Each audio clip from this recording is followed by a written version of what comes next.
One of the many great things about the Royal Rumble match are the face-offs between two wrestlers. You often get stare-downs between stars to set up a match in the future, like Hogan and Warrior in 1990 or Austin and Rock in 2001. But I've always been more interested in the stare-downs that didn't lead to a match, and instead used the Rumble's unique structure to bring together two wrestlers that otherwise would never have crossed paths. This is Remember Wrestling, and these are 10 one-on-one matches that only happened in the Royal Rumble. Very quickly before we begin, I'll be doing this in chronological order, with the exception of number 1, which I'll explain when we get there.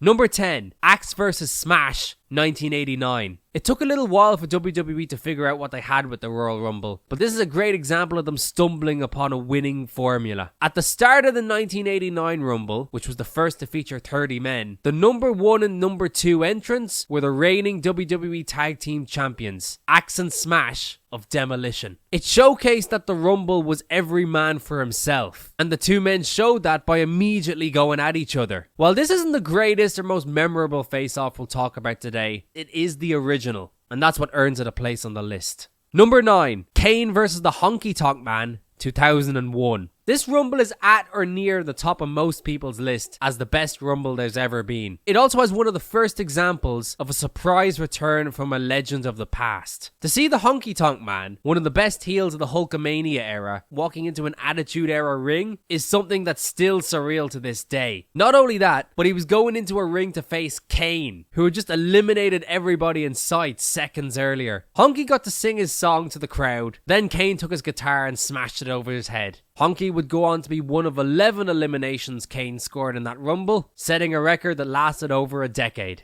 Number 8, Triple H vs Mr. Perfect, 2002. This is the first pairing on this list that I'm really surprised was never a one-on-one match. They had been allies in the past, as Perfect helped the then Hunter Hearst Helmsley win the Intercontinental title 5 years previously. Here though, Perfect walked into a Rumble featuring The Game and Steve Austin, and had a great showing in the match itself, lasting till the final 3 before Triple H clotheslined him out. This was the start of a comeback run for Curt Hennig, who did wrestle Steve Austin on Raw, but unfortunately not The Game. This was actually Perfect's only interaction with Kurt Angle as well, but I haven't given Kurt this entry because he's got one all to himself. Number 7, Kurt Angle vs Goldberg, 2004. Goldberg's only ever been in 2 Royal Rumbles, and in them, he probably mixed it up with more people he hasn't gone one-on-one with than those he has. So I could have gone with Goldberg versus Sami Zayn, who he gave a jackhammer to in 2017. I could even have gone for Goldberg versus John Cena, but that would have been a bit weak considering that the only interaction they had was Goldberg punching Cena once. Goldberg entered this match at number 30 and immediately wrecked everybody. But then Brock Lesnar ambushed Goldberg with an F5 to set up their match at WrestleMania 20, and Kurt used this distraction to eliminate him from behind. Considering how good the Olympic gold medalist was, I think this could have been one of the best matches of Goldberg's career. But during that first run with the company, Goldberg stayed on Raw while Kurt was on SmackDown. And in an era where the brand split was pretty strictly adhered to, this wasn't a match that ever really came close to being made.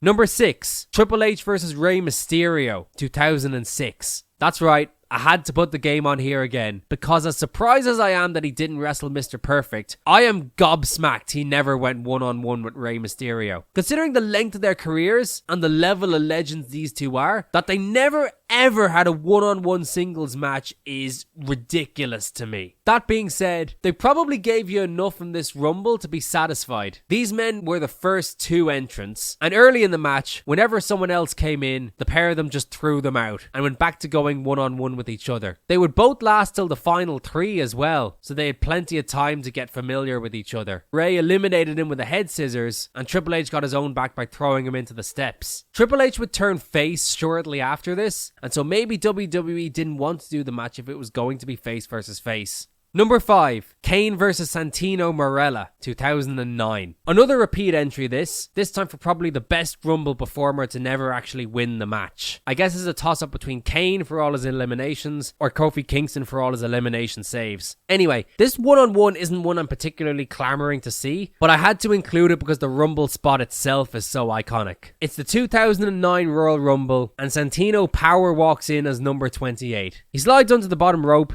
he stands up, Kane immediately clotheslines him out, Santino wasn't ready. It still holds the record for the fastest elimination in Royal Rumble history, and it's going to be shown on Rumble highlight reels for a very long time. Number 4, Mick Foley versus Santino Marella, 2012. Okay, when I started this list, I didn't want to have the same wrestler in multiple entries, but I've done it 3 times now, so I guess it doesn't matter anymore. The 2012 Rumble isn't remembered particularly fondly, but this bit does make me laugh. Foley and Santino, 2 wrestlers who have given us great comedic value over the years, and 2 wrestlers who have little friends they like to pull out when the going gets tough. Foley and Mr. Socko, Santino had the Cobra. So naturally, when they came together in the Royal Rumble, they had to find out who was stronger. Sadly, this particular dream match didn't get beyond a lockup, as The Miz and Cody Rhodes had to spoil the fun. I don't know about you, but I want to see the rematch, I don't care.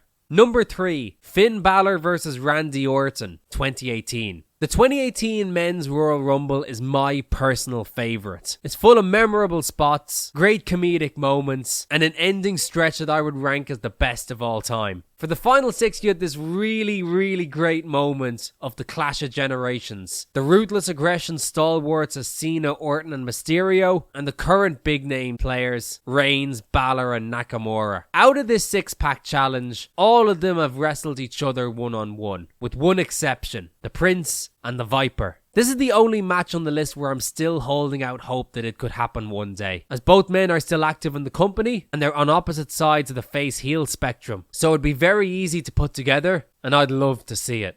Number 2, Ronda Rousey versus Rhea Ripley, 2022. This is the only women's match on this list. There aren't as many female wrestlers in WWE as there are male wrestlers, so most of them have already fought each other. Ronda Rousey is an exception to this rule, as both of her runs were very short and almost exclusively on one brand, so that inevitably meant a few people she was kept away from. When she made her return in the 2022 Rumble, she got to mix it up with the woman who is now on top of the women's division, Rhea Ripley. It wasn't too memorable though, mainly limited to Ronda peppering Rhea with body shots in one of the corners. She actually did this to Bianca Belair as well, another one-on-one that hasn't happened. So I guess you could make this entry about her too. I'm personally not optimistic about this match happening, because while you can never say never in wrestling, I don't think that Ronda's gonna come back. Number 1, Brock Lesnar versus the World. This is the exception I talked about at the start of the video, because given his limited schedule, there's just too many of them for me to narrow down to one entry. In 2016, he came face to face with Bray Wyatt after he'd already eliminated the rest of the Wyatt family from the Rumble. This match was scheduled for Roadblock 2016 but ultimately cancelled, and due to tragic circumstances,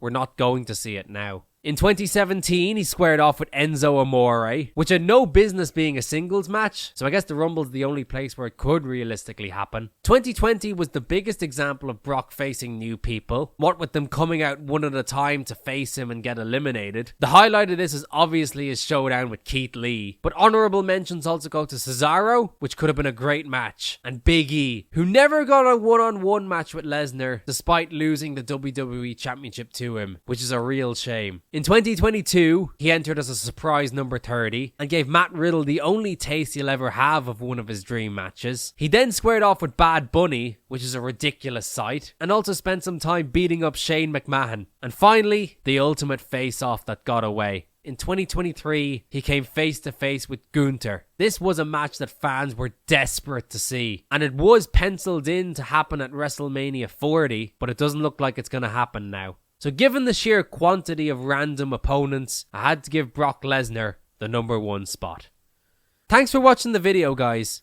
If you enjoyed it, consider hitting the like button, sharing it around, and subscribing to the channel.